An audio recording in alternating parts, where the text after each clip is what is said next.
kör vi. Ja, härligt att vara nu är vi tillbaka. här igen. Nu är det härligt att vara tillbaka. Nu är vi här igen ju. Och vi har varit runt på en del event ju sen sist. Jan, du har varit över i USA. Stämmer bra. Ja. Och vi ska prata om en av de här sakerna som vi har snappat upp på de här eventen som är lite i ropet. Innan dess så vill vi passa på att bjuda in er till vårt eget event.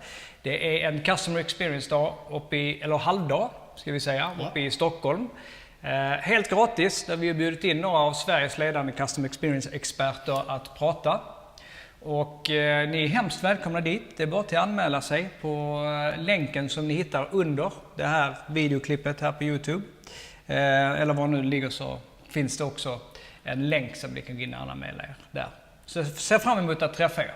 Härligt. Ja, IBM kommer och Claes Olsson kommer. Just det. Och vi kommer också stå där och prata. Härligt. Och det kommer bli en fantastisk halvdag. Ja. Nu, Jan, du var i USA och var det något speciellt där som du har märkt att man pratar om? Alltså det är ju mycket grejer. Vi har ju pratat väldigt mycket AI-bottar och det är ju fortfarande liksom väldigt trendigt att hålla på med det. Men en sak som dyker upp lite mer och mer, det är begreppet AI-baserad routing. Det har jag också. Ja, som många börjar liksom promota och lansera då, och som någonstans bygger på att du ska använda AI för att förstå kunden och sen kunna matcha kunden mot rätt personlighet i din organisation. Det låter jättebra ju. Ja, jo, det låter kul och spännande och i den bästa av alla världar. Så. Sen om man någonstans ska hålla kundservice och innesälj och så här, ganska enkelt, så ska vi ha kompetenta medarbetare. De ska vara trevliga, de ska vara duktiga på att lyssna på kunden och de ska vara bra på att komma med förslag. Och om jag har ett ärende som är viktigt för mig att lösa, då är det inte alltid så viktigt att den personen tycker om skidåkning precis som jag gör. Ibland kan jag kanske till och med vilja ha en annan personlighet som möter mig. Därför att jag är lite snabb och kvick i tanken och ordet också ibland. Va? Jag kanske vill ha någon person som är lite lugnare och som inger trovärdighet kanske på ett annat sätt. Jag vill inte prata om skidåkning och hundar när jag vill ha mitt ärende löst. Nej, och det är tillräckligt komplext redan. Ska man lägga till då ett lager till där också där man ska ha personligheter, så kanske man missar bra tillfälle ibland för att erbjuda hjälp för att det finns kanske inte rätt matchning, tycker man. Ja, och sen är det så att i slutändan handlar det om att ha rätt antal resurser som är utbildade. Och det blir ju nästan ett omöjligt pussel att försöka, okej, nu ska vi ha den här personligheten för den här personligheten. Kund är på väg in och ska ha en kontakt. Men om du du hörde mer där? Nej, jag tycker bara att det är som vi säger om allting när det börjar komma spännande saker och coola namn och idéer, att stanna upp och fundera på om så rent praktiskt hur ska vi få det här att fungera och vilket värde adderar egentligen det till våra kundrelationer. Jag menar, de flesta kundserviceorganisationer har ju problem med att sköta servicenivån som det är idag, precis som du sa, va? Och så ska vi addera ytterligare ett lager och komplexitet till det här. Nej.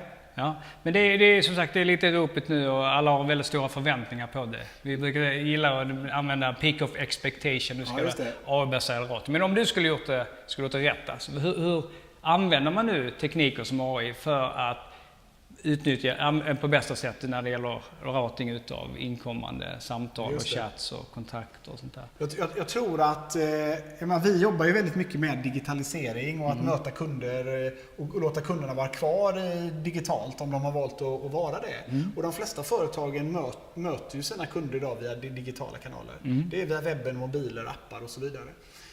Så det vi gör istället, det är att vi pratar om egentligen AI-baserad kanalval.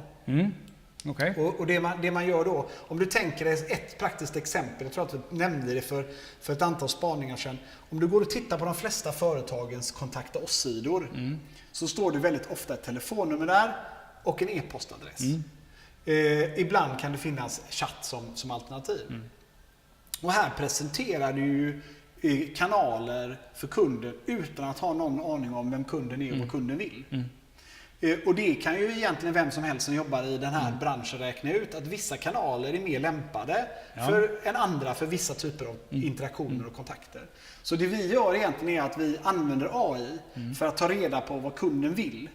Så kunden skriver lite kort vad de vill ha hjälp med. Och de har kanske en historik också. Exakt. Det här att vi kan ju fånga kundresan. Så vet vad kunden har varit inne och tittat på, om de har varit inloggade på mina sidor, om de har tittat på speciella produkter och så vidare. Och sen så har vi en AI-motor som sitter och lyssnar. Och är det så att AI själv klarar av att svara på frågan, för att det är en enkel fråga, men då gör man det som ett första alternativ. Konstaterar man att det här är lite mer komplext, man förstår vad det handlar om, så kan man också öppna upp då den kanalen som är bäst lämpad för den interaktionen. Det kan ju vara att vi istället säger till kunden så här: du, för att vi ska kunna hjälpa dig så snabbt som möjligt, skadehanteringsärende på försäkringsbolag, så öppna upp video. Du kan visa din skada och samtidigt så kan du och jag fylla i skadanmälan tillsammans, för vi co-browsar. Ja, men det är ju mycket bättre än att kanske öppna upp chattkanalen eller telefonkanalen. Och på det här sättet orkestrerar man kanalvalen, man har rätt kompetens i botten, öppnar upp rätt kanaler utifrån ärendetyp. Och hur ser det här ut rent visuellt då? Man ska säga att jag kommer in och jag har ett... Du berättade att det fanns e-post och där fanns ett telefonnummer till exempel. Men alltså, om vi tar en hemsida framför mig, jag kommer in där då ser jag till början med ser inga kanaler förrän ni vet vilka kanaler ni ska erbjuda. Det är ju ett sätt att göra detta på som jag tycker är ganska spännande att utforska då. Att du egentligen, vad behöver du hjälp med? Det är det enda du frågar om. Och så skriver du kort vad det är du behöver hjälp med.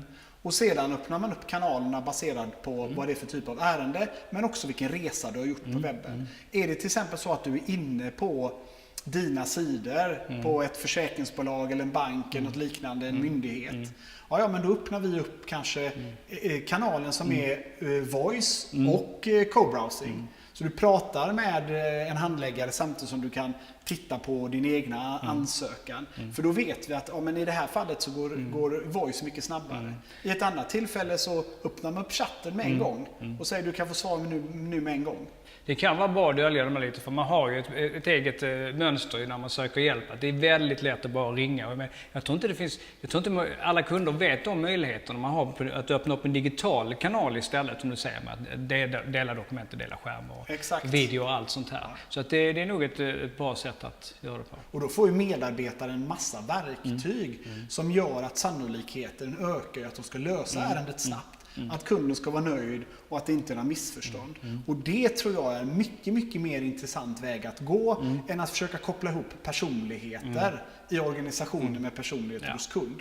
Och har man nu en kundgrupp där det är väldigt, väldigt viktigt, för man vet om att det är viktigt för dem att de ska ringa, att de vill ha den relationen. Det är inget som hindrar en att man kan göra det också i så fall. Nej, men det är inte det smartaste, tycker vi då. Nej. Men och ringer du så är det ändå bra, därför du är kvar i den digitala kontext. Därför då ringer du via webben, eller du kan koppla upp dig via webben om man inte har den tillgången till den tekniken. Så AI-baserade kanalval är mycket mer intressant än AI-baserad routing, tycker jag.